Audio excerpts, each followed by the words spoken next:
Important topic कौन कौन से। तो देखो दोस्तों, सी डी पी। तो सी डी का मतलब होता है child development and P D का मतलब होता है पेडागोजी। तो चाइल्ड डेवलपमेंट को हम साइकोलॉजी भी बोल लेते हैं, बाल मनोविज्ञान या मनोविज्ञान भी बोल लेते हैं, और पेडागोजी, दोनों चीज को मैंने अलग अलग बांट दिया है। यहाँ जो टॉपिक लिखे हुए कम से कम आपको इन टॉपिकों को जरूर पढ़ के जाना है, आपके एग्जाम में क्वेश्चन यहाँ से हमेशा पूछे जाते हैं। ठीक है, चलिए कौन कौन से टॉपिक है। तो पहला टॉपिक आ जाता है थ्योरी आपका थॉर्नडाइक। आप सभी बच्चों ने पढ़ी होगी थॉर्नडाइक का सिद्धांत। थॉर्नडाइक का सिद्धांत हो गया, थॉर्नडाइक की थ्योरी होगी, स्कीनर का सिद्धांत हो गया, वाइगोस्की का सिद्धांत हो गया, जिन प्याजे का सिद्धांत हो गया, पेवलोव का सिद्धांत हो गया, कोलर कोफ्का का सिद्धांत हो गया, सिगमंड फ्रायड का सिद्धांत हो गया, कोलबर्ग का सिद्धांत हो गया, और साथ ही साथ में आपके जो डेवलपमेंट के कंसेप्ट होते हैं और मोटिवेशन वाला चैप्टर है, यानी ग्रोथ एंड डेवलपमेंट एंड अभिप्रेरणा, मोटिवेशन, इन सभी टॉपिक को कम से कम आपको पढ़ना ही पढ़ना है।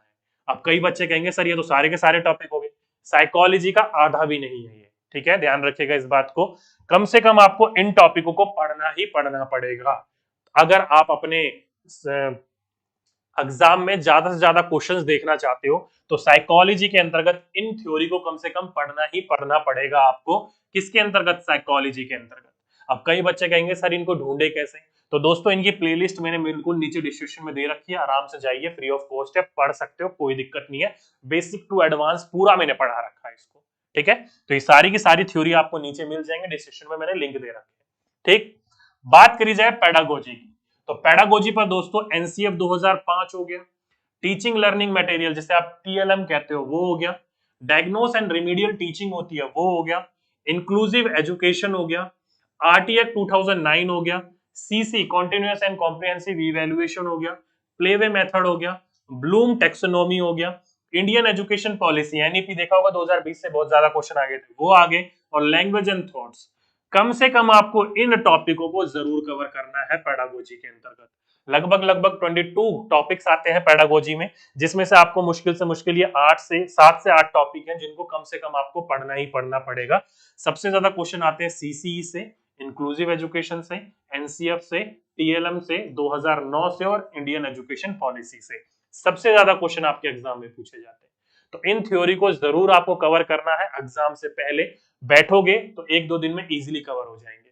कहां से दोबारा वही कहां से पढ़ें, तो जहां से आप पढ़ना चाहते हो वहां से पढ़ सकते हो, बाकी मैं इनके लिंक नीचे डलवा रखे हैं, वहां से भी आप इन वीडियो को देख सकते हो। ठीक है भाई, कमेंट वगैरह पे कोई ध्यान नहीं, डायरेक्ट आप अपनी तैयारी करो और क्या पढ़ना है वो समझते हुए चलो।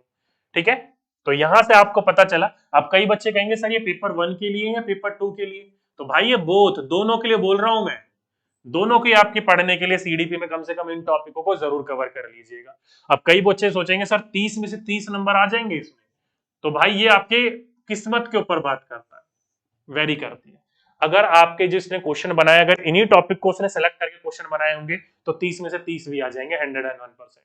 अगर इनमें से सारे टॉपिक मतलब इनमें के अलावा और भी टॉपिक चुन लिए तब नहीं आ पाएंगे।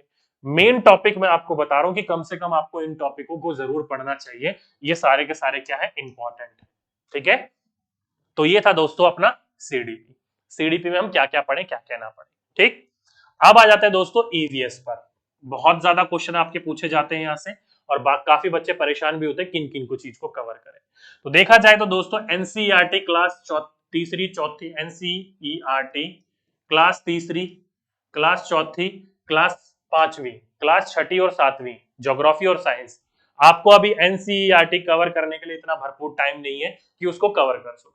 तो कम से कम दोस्तों आपको इन टॉपिकों को पढ़ना है। मैप, नक्शा, दिशा और दूरी, डिस्टेंस एंड डायरेक्शन, मधुमक्खी पालन जो हनी बी कीपिंग होती है वो हो गया, रेगिस्तानी ओक, समय, दूरी और गति, जैसे ट्रेन वाले क्वेश्चन पूछे जाते हैं, हाथियों के बारे में, पक्षियों के बारे में, बीज के बारे में कि कौन कौन सा बीज कैसे कैसे ट्रेवल करता है, कहां से आया था, मकानों के बारे में जैसे कि असम के मकान, केरल के मकान वगैरह, ब्रेल लिपि के बारे में। ईवीएस के विषय में बात करी जाए तो concept and scope and EVS, यानी कि ईवीएस की अवधारणा और ईवीएस के क्षेत्र को जरूर पढ़ लीजिएगा। सबसे ज्यादा क्वेश्चन आपके वहां से देखने को मिलते हैं, और साथ ही साथ में एनसीएफ, ईवीएस वाला एनसीएफ वो जरूर पढ़ लीजिएगा। ठीक है, तो एकीकृत ईवीएस हो गया, साथ ही साथ में जो रोग हो गए, डिजीज हो गए, और स्थानांतरित खेती हो गई। इन टॉपिकों को कम से कम आप एग्जाम में जरूर फॉलो करिएगा, यहां से आपके एग्जाम में जरूर क्वेश्चंस देखने को मिलते ही मिलते हैं। तो ईवीएस की बात करी जाए तो इन टॉपिकों को जरूर पढ़ना है आप सभी बच्चों को, ठीक। ध्यान रखिएगा, अगर ये कोई भी टॉपिक आपका मिस हो जाता है या फिर कहां से पढ़े, तो दोस्तों आप सही बच्चों के लिए मैंने क्लास तो बनाई रखी है, अगर वीडियो देखनी हो तो आपके प्लेलिस्ट मैंने नीचे दे ही रखा है, लेकिन इन सभी को लेकर मैंने एक ई बुक बनाई है। क्या बनाई है? आपकी एक बुक बनाई है मैंने। वो बुक अगर किसी भी स्टोर पर जाकर ढूंढने की कोशिश करोगे तो अभी स्टोर पर अवेलेबल नहीं होगी, स्टोर पर हमने अभी पब्लिश नहीं करी है। ये जो है मैंने सभी अपने बच्चों के लिए, चाहे वो पेड वाले हो या फ्री वाले हो, यूट्यूब वाले हो, उन सभी बच्चों के लिए मैंने फ्री बुक उपलब्ध कराई है। कहां पर? तो दोस्तों हमारा एक टेलीग्राम चैनल है, डी के गुप्ता 1122। कमेंट में भी देख रहे हो, पहला कमेंट पिंच कर रखा है, या फिर ऑफलाइन कमेंट में भी देख रहे हो, पहला कमेंट मैंने दे रखा है, पिन कर रखा है। इस पर जाओगे तो डायरेक्टली आप ये बुक देख सकते हो, इसको आप फ्री ऑफ कॉस्ट डाउनलोड कर सकते हो, और साथ ही साथ में पास वाले किसी कैफे में जाकर प्रिंट भी करवा सकते हो, कोई दिक्कत नहीं है, आप अपने पास प्रिंट करके भी रख सकते हो। ये बुक आपकी बहुत ज्यादा मदद करेगी। ये जितनी भी टॉपिक मैंने लिख रखे हैं ना, ये तो टॉपिक आपको मिलेंगे मिलेंगे, लेकिन साथ साथ में एक्स्ट्रा भी कुछ मिलेंगे। बात करी जाए कितने पेज है, तो 206 पेज है दोस्तों इस बुक के अंतर्गत, हिंदी, इंग्लिश और फिगर विगर सब मिलाकर। बात करी जाए अगर हिंदी हटा दी जाए या इंग्लिश हटा दी जाए तो 100 पेज की बुक है मुश्किल से, और फिगर हटा दिए जाए तो 50 से 60 पेज की बुक है। कहने का मतलब ये है कि अगर आप पढ़ने वाले हो, पढ़ना चाहो, तो 5 से 7 घंटे की बात है, पूरी की पूरी बुक पढ़ लोगे। और बुक ऐसी नहीं है कि अजीब सी लगे, पढ़ने में बड़ा मजा आएगा, रंगीन चित्र से भरी हुई है, कलरफुल इमेजेस वगैरह है, राइटिंग वगैरह, आपको पढ़ने में मजा आएगा। ठीक है, तो आराम से फ्री ऑफ कॉस्ट बुक को डाउनलोड कर सकते हो, पढ़ सकते हो, कोई दिक्कत वाली बात नहीं। ठीक, तो ये हो गई दोस्तों आपकी ईवीएस क्या क्या पढ़े। बात रही हिंदी पैडागोजी की, तो हिंदी पैडागोजी के अंतर्गत दोस्तों भाषा अधिगम, भाषा अर्जन, साथ ही साथ में जो अलग अलग साइकोलॉजिस्ट ने अपनी थ्योरी दी थी भाषा से रिलेटेड, चाहे वाइगोस्की हो, जिन पियाजे हो, कोई भी हो, उनके बारे में आपको पढ़ना है। कम से कम ये 3-4 टॉपिक आपको जरूर कवर करने। बात रही आपकी ग्रामर की, क्योंकि दोस्तों गद्यांश पद्यांश भी आता है 15 नंबर का, और उसमें आपके 3 से 4 नंबर के ग्रामर भी पूछ ली जाती है। तो ग्रामर में आपको क्या करना है, तो ज्यादा डीपली ग्रामर नहीं जाना। समास हो गया, संधि हो गया, तत्सम तत्सम शब्द हो गए, स्त्रीलिंग पुल्लिंग शब्द हो गए, विलोम शब्द हो गए, शकर्मक अकर्मक हो गया, वर्णमाला एक बार जरूर देख लीजिएगा। वर्णमाला हो गया, अपठित अनुच्छेद के अंतर्गत ये आते हैं सारे के सारे। संज्ञा हो गई, स्वरनाम हो गए, विशेषण के भेद, काल और क्रिया हो गई। तो कम से कम हिंदी ग्रामर के अंतर्गत इन चीजों को जरूर देख लीजिएगा। ऊपर वाले टॉपिक ज्यादा इंपॉर्टेंट है, नीचे वाले कम इंपॉर्टेंट है। ठीक है, तो अगर आप हिंदी ग्रामर की बात करो तो इनको जरूर पढ़ लीजिएगा। पैसेज कैसे सॉल्व करने हैं तो मैं आपको एक वीडियो बता दूंगा, 2-3 करवा भी दूंगा, अच्छे से आपकी प्रैक्टिस भी हो जाएगी ऑनलाइन ऑफलाइन दोनों मोड पर। और साथ ही साथ में आपको पैडागोजी के अंतर्गत जो भी पढ़ना है, मैंने कंप्लीट कोर्स करा रखा है यूट्यूब के ऊपर भी और पेड के अंतर्गत भी, आप वहां से भी इसको पढ़ सकते हो। सारी वीडियोस के लिंक मैंने नीचे डला रखे हैं, जैसे कि भाषा अधिगम हो गया, भाषा अर्जन हो गया, सभी साइकोलॉजिस्ट के जो भी आपके थ्योरीज दी हुई थी वो, जैसे कि एक क्लास चली थी आपकी संपूर्ण हिंदी पैडागोजी, 2 क्लास ली थी मैंने आपको बीते हुए कुछ दिनों में, वो क्लास भी देख लोगे ना तो काफी हिंदी पैडागोजी आपकी कवर हो जाएगी। ठीक है, तो आराम से आप यहाँ से हिंदी पैडागोजी को कवर कर सकते हो। बाकी हिंदी पैडागोजी की संपूर्ण एक क्लास भी पड़ी हुई है, ग्रामर की भी एक संपूर्ण क्लास पड़ी हुई है, और मैथ्स पैडागोजी की भी एक संपूर्ण क्लास पड़ी हुई है 3.5-4 घंटे की। उनको भी देखना चाहते हो तो आप उनको भी देखकर अपनी क्लास को आने वाले चीज के लिए आप तैयार हो सकते हो। ठीक है, तो ये कुछ आपके टॉपिक दिए हुए थे जिसमें हमने ईवीएस और हिंदी को कैसे तैयार करें वो मैंने आपको बताया।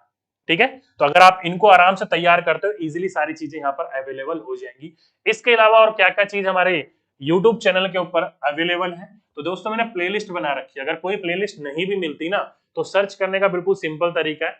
जैसे आपको हिंदी पैडागोजी चाहिए तो Hindi pedagogy bye D K Gupta लिख दो, आपको पूरी प्लेलिस्ट मिल जाएगी। ईवीएस चाहिए तो EVS bye D K Gupta लिख दो, पूरी प्लेलिस्ट मिल जाएगी। या ईवीएस शॉर्ट नोट्स चाहिए तो EVS short notes by D K Gupta, पूरी प्लेलिस्ट मिल जाएगी। EVS psychology bye D K Gupta पूरी मिल जाएगी। CDP bye D K Gupta पूरा, सब कुछ ऐसे आप सर्च मारिए जो भी आपको सर्च चाहिए होगा यूट्यूब के ऊपर, अगर प्लेलिस्ट नहीं मिलती है तो। बाकी मैंने डिस्क्रिप्शन में लिंक दे रखा है, और टेलीग्राम पर एक बार दोबारा सभी प्लेलिस्ट को सेंड कर दूंगा, वहां से देख लीजिएगा। ठीक है, क्या क्या अवेलेबल है देखिए। CDP psychology and pedagogy complete available है, थियोरेटिकल पोर्शन हो या प्रीवियस ईयर पेपर हो, कंप्लीट है, देख सकते हो आप। ईवीएस की बात करी जाए तो एनसीईआरटी बुक्स से तो हमने पढ़ा ही रखा आपको कंप्लीट, साथ ही साथ में शॉर्ट नोट्स भी पढ़ा रखे हैं। ताकि कम समय में तैयारी ज्यादा से ज्यादा हो सके आपकी। ठीक, साथ ही साथ में हिंदी पेडागोजी की बात करी जाए तो कंप्लीट मैंने पढ़ा रखी है, ग्रामर भी मैंने पढ़ा रखी है, और साथ साथ में एक मैराथन क्लास है 3.5-4 घंटे की, वो भी आप देख सकते हो। बिल्कुल ट्रिक के माध्यम से पढ़ाया गया, आराम से आपकी तैयारी हो जाएगी। इंग्लिश पेडागोजी की बात करी जाए तो इंग्लिश पेडागोजी भी आप सर्च करोगे तो मिल जाएगी, और ग्रामर वगैरह के भी देखने को मिल जाएगा। ठीक है, साथ ही साथ में मैथ्स पेडागोजी की बात करी जाए तो एक कुछ समय पहले मैंने एक संपूर्ण मैथ्स पेडागोजी क्लास भी चलाई थी। बाकी आप सर्च करोगे maths pedagogy by D K Gupta तो वो भी मिल जाएगा, और जो आपका अलग अलग प्रकार के उससे रिलेटेड न्यूमेरिकल पोर्शन होता है, कंटेंट होता है, वो भी आपकी पढ़ी हुई क्लासेस आप देख सकते हो वहां से भी। ठीक, साथ ही साथ में साइंस और एसएसटी की बात करी जाए तो एनसीईआरटी बुक्स के अकॉर्डिंग आपके काफी सारे चैप्टर्स पड़े हुए हैं, इजीली आप वहां से रिवाइज कर सकते हो। और प्रीवियस ईयर क्वेश्चंस की बात करी जाए तो सभी सब्जेक्ट्स के प्रीवियस ईयर क्वेश्चंस अगर आप देखना चाहो तो इजीली आपको मिल जाएंगे, कोई दिक्कत नहीं होगी। तो ये सारी की सारी चीजें प्लेलिस्ट ऑलरेडी हमारे चैनल पर पड़ी हुई हैं, आप आराम से इन चीजों को पढ़ सकते हो, देख सकते हो। और डेली 12 बजे लाइव क्लास तो आपकी मेरे द्वारा ली ही जाती है, तो वो भी क्लास आप ले सकते हो, कोई दिक्कत वाली बात नहीं है। ठीक, बाकी आपको नई नई क्लासेस, नए नए टीचर्स मैंने आपको बोला था इंट्रोड्यूस करूंगा, तो वो नए नए टीचर्स आपके सामने धीरे धीरे आ ही रहे हैं। आराम से उनकी क्लासेस लीजिए, आराम से उनको भी आप पढ़ते हुए चलिए, फॉलो करते हुए चलिएगा, और साथ ही साथ में टीचर्स कैसे लग रहे हैं वो भी आप मुझे बता सकते हो कमेंट में। ठीक है, तो ये सारी की सारी प्लेलिस्ट हमारे यहाँ पर पड़ी हुई है, सब कुछ पढ़ाया हुआ है। अगर आपको ढूंढने में दिक्कत आ रही है तो मैंने ढूंढने का तरीका भी बता दिया, और बाकी टेलीग्राम पर मैं सेंड भी कर दूंगा, तो वहां से भी आप लिंक पर क्लिक करके देख सकते हो क्लासेस।